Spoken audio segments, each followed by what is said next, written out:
திருப்பாவை பாசுரம் 28. கறவைகள் பின் சென்று கானம் சேர்ந்துண்போம். அறிவொன்றுமில்லாத ஆயர் குலத்து உன்றன்னை பிறவி பெருந்தனை புண்ணியம் யாமுடையும் குறையொன்றுமில்லாத கோவிந்தா உந்தன்னோடு உறவில் நமக்கிங்கு ஒழிக்க ஒழியாது. அறியாத பிள்ளைகளும் அன்பினால் உந்தன்னை சிறு பேரளித்ததால் சீறி அருளாதே இறைவா நீ தாராய் பறையேழோர் எம்பாவாய். பொருள்: குறையே இல்லாத கோவிந்தனே, நாங்கள் பசுக்களின் பின்னால் சென்று அவற்றை மேய்த்து தயிர் சாதம் உண்பவர்கள். எங்களுக்கு அறிவென்பதே இல்லை. ஆனால் ஒன்று மட்டும் உறுதியாக தெரியும், நீ எங்களது தலைவனானதால் வைகுந்தத்தில் இருக்கும் இடம் உறுதி என்பதே அது. உன்னோடு எங்களுக்கான உறவை யாராலும் பிரிக்க முடியாது.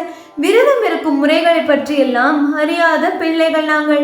அதுபோல் கண்ணா, மணிவண்ணா, கருணாகரா என்றெல்லாம் உண்மையில் இருந்து உரிமையால் ஒருமையில் அழைத்தோம். அதற்காக நீ கோபித்துக் கொள்ளாதே. எங்கள் இறைவனே, எங்கள் நோன்பை ஏற்று அருள் புரிவாயாக. இதுவே இந்த பாசுரத்தின் பொருள். கதவைகள் பின் சென்று காலம்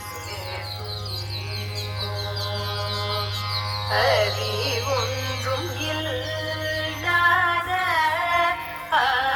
குலக்கும் தந்தை பிறவி பெருந்தனை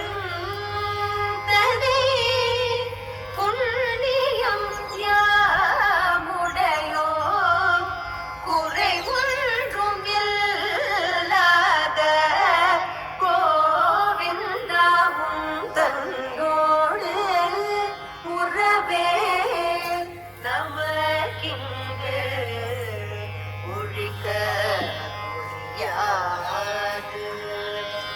அறியாத பிள்ளைகளோ அன்பினாலும் தந்தை சிறு பேர் அழை